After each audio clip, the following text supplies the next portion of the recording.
সুপ্রিয় দর্শক, সাজ্জাদ কাদিরের শুভেচ্ছা নিন। এই মুহূর্তে কথা বলবো আওয়ামী লীগ প্রধান শেখ হাসিনা ভারত ছেড়ে আসলে কোথায় যাচ্ছেন। আসলে তিনি কোথাও যাচ্ছেন না, তিনি অন্য কোনো দেশে যেতে রাজি নন, তিনি ভারতেই থাকছেন। তার পছন্দ ভারত, সেখানেই তিনি আছেন, সেখানেই থাকতে চান। এমনকি এটাও বলেছেন, মরলে মরব ভারতেই। তাকে কাতারে পাঠানোর একটা তৎপরতা হয়েছিল, এমনটাই বলছে আজকে মানব জমিনের একটি রিপোর্ট। কিন্তু সেই তৎপরতা ভেস্তে গেছে। অন্তর্বর্তী জামানায় শেখ হাসিনাকে স্থানান্তরের বিষয়ে ভারত, বাংলাদেশ ও কাতারের মধ্যে ত্রিপক্ষীয় দুতিয়ালিতে এমনই একটা সিদ্ধান্ত হয়েছিল বলে জানা যাচ্ছে। কিন্তু শেখ হাসিনা বেঁকে বসেন, বলেন আমি এখানেই থাকবো। শেখ হাসিনাকে প্রত্যর্পণের দাবিতে যখন চাপ বাড়ছিল, তখনই তৃতীয় কোনো দেশে পাঠানোর ব্যাপারে আলাপ আলোচনা শুরু হয়। এক পর্যায়ে কাতার সম্মতি দেয়। কূটনৈতিক তৎপরতা যখন চূড়ান্ত পর্যায়ে, তখনই ভারত সিদ্ধান্ত কার্যকর করা থেকে বিরত থাকে। কারণ জোর করে শেখ হাসিনাকে অন্য কোনো দেশে পাঠানোর ব্যাপারে ভারতের কোনো ইচ্ছা বা অভিপ্রায় ছিল না। এখন অবশ্য শেখ হাসিনাকে দেশে ফেরত পাঠানোর বিষয়ে দৃশ্যমান কোনো চাপ নেই। দায়িত্বশীল কূটনৈতিক সূত্রে মানবজমিন জানতে পেরেছে, ভারত সরকারও শেখ হাসিনার নেতৃত্ব সম্পর্কে অনেকটাই আগ্রহ হারিয়ে ফেলেছে। আওয়ামী লীগকে নির্বাচনী রেসে সামিল করার জন্য তারা নানাভাবেই চেষ্টা চালিয়েছিল। তখন আওয়ামী লীগের নেতৃত্ব অন্য কাউকে দেওয়া যায় কিনা তা নিয়েও পর্দার আড়ালে অনেক তৎপরতা ছিল। প্রথমে সাবের হোসেন চৌধুরীকে বিবেচনা করা হয়, কিন্তু শেখ হাসিনা তাতে সম্মতি দেননি। এক পর্যায়ে সাবের হোসেন চৌধুরী নিজেই অপারগতা প্রকাশ করেন। এরপর শেখ রেহানার ছেলে রাদওয়ান সিদ্দিক ববিকে দিল্লিতে ডেকে আনা হয়। শেখ হাসিনার সঙ্গে ববি কথাও বলেন। শেখ হাসিনা এতেও সম্মতি দেননি। ভারতের সকল প্রচেষ্টা ব্যর্থ হয়। তখনই তাদের তরফে বাংলাদেশের নির্বাচনের ব্যাপারে সবুজ সংকেত দেওয়া হয়। এর পরের ঘটনা সবার জানা। নির্বাচনের পর হিসাব নিকেশ পাল্টে গেছে, পরিস্থিতি এখন উল্টো স্রোতে। দূরের একটি দেশও নতুন সমীকরণে যুক্ত হয়েছে। ঢাকা দিল্লি সম্পর্ক অনেকটা স্বাভাবিক হতে চলেছে, কূটনৈতিক যোগাযোগ বেড়েছে।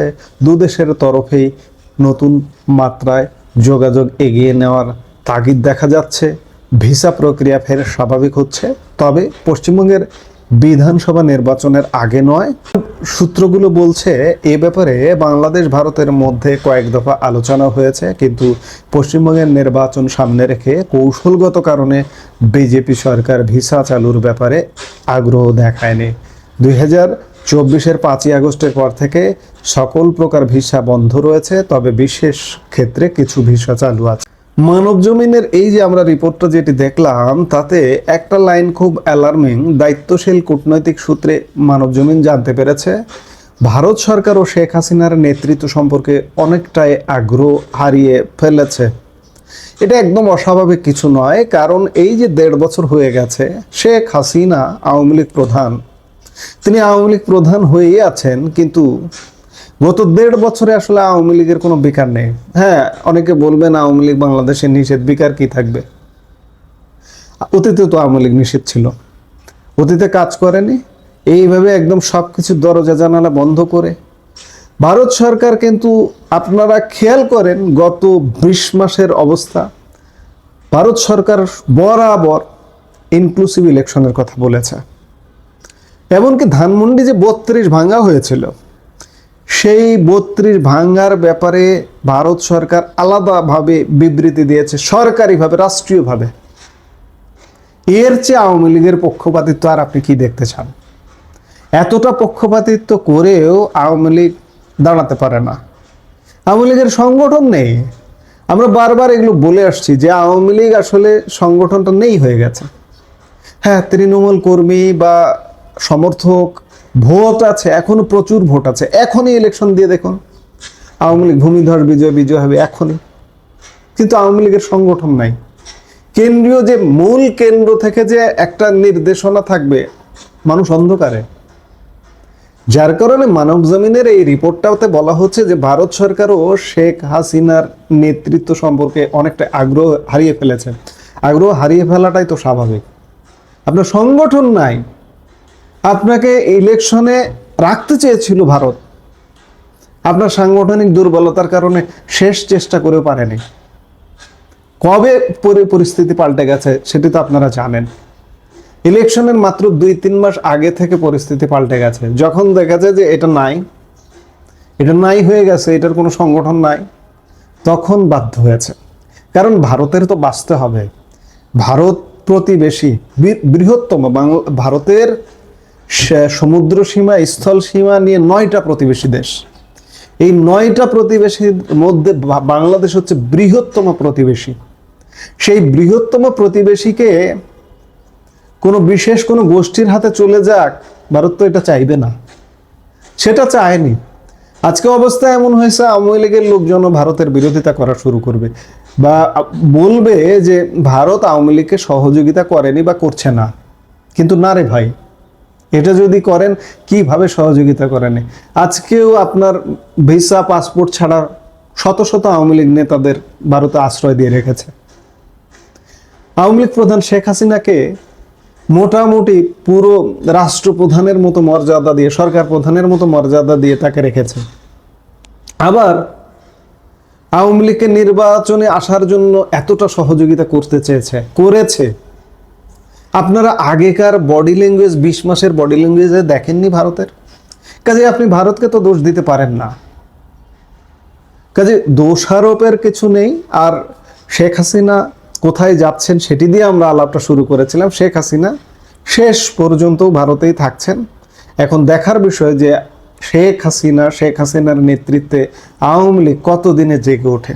কারণ দেশে নানা রকম ঘটনা ঘটছে। এই যে আজকে আওয়ামী লীগ সরকারের ওয়ারেন্ট অফ প্রেসিডেন্স অনুযায়ী 3য় গুরুত্বপূর্ণ ব্যক্তি স্পিকার, জাতীয় সংসদের স্পিকার, দীর্ঘদিন তিনি নিখোঁজ থাকার পরে আজকে অ্যারেস্ট হয়েছেন। তো কাজেই আওয়ামী লীগের নেতৃত্ব প্রয়োজন। সোজা কথা, শেখ হাসিনা কোথায় যাবেন না যাবেন সেটি বিষয় নয়। বিষয় হচ্ছে আওয়ামী লীগ যদি বাঁচতে হয়, বাংলাদেশের মাটি আওয়ামী লীগকে চায়, বাংলাদেশের মানুষ আওয়ামী লীগকে চায়।